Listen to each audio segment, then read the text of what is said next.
अस्सलाम वालेकुम बच्चों। तो देखो आगे की सरगर्मी हम करते हैं उर्दू की मश्क़ बयास की। पढ़िए, समझिए और सरगर्मी मुकम्मल कीजिए। हम्द है तारीफ़ उस खुदा की जिसने जहाँ बनाया, कैसी ज़मी बनाई क्या आसमां बनाया, पैरों तले बिछाया क्या खूब फ़र्श खाकी, और सर पे लाजवर्दी एक साहिबा बनाया।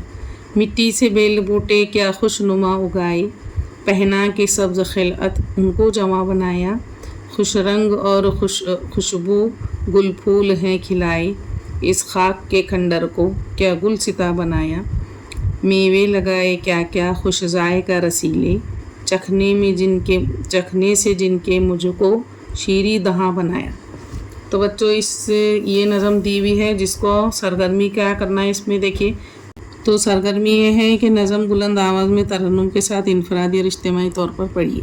अब आगे देखो, ये दूसरी सरगर्मी है कि अल्फाज के मायने अपने अम्मी अब्बू भाई बहन वगैरह से मालूम करके लिखिए, जो मैंने यहाँ पर आपको बता चुकी हूँ। देखिए, तो नंबर 1 है जहाँ दुनिया, दूसरा है फ़र्श खाकी ज़मीं, तीसरा है लाजवर्दी नीला साइबा साया, पाँचवा है सब्ज़ खिलअत सब्ज़ लिबास, छठा है गुल फूल, खंडर बयाबां गुलिस्तां चमन, शीरी मीठा, दहाँ जुबां या मुँह। तो इस तरह से ये अल्फाज के मायने आपको मैं बता चुकी हूँ, अपनी बुक्स और मश्क़ बयान में लिख लीजिए। अब सरगर्मी है आगे की। झैल की तस्वीरों से मुताल्लिक़ नज़्म में इस्तेमाल हुआ लफ्ज़ लिखिए। तो अब ये देखो तस्वीरें दिख रही, ये एक तस्वीर है, ये एक तस्वीर है, ये एक तस्वीर है। तो अब अपनी नज़्म में जो हमने पढ़े हैं इसके अंदर, इसके लिए ये मैदान जैसा दिख रहा है, ज़मीन जैसा दिख रहा है, तो इसके लिए फ़र्श खाकी का लफ्ज़ इस्तेमाल किया गया है हमद में, फ़र्श खाकी।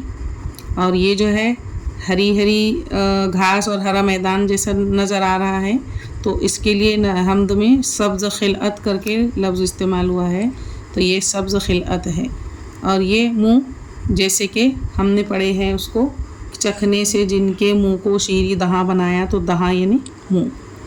तो इस तरह से बच्चों ये हमारा पेज पूरा हुआ। तो आप इसको हल कीजिए और मिलती हूँ मैं आपसे अगली वीडियो में। तब तक के लिए अल्लाह हाफ़िज़।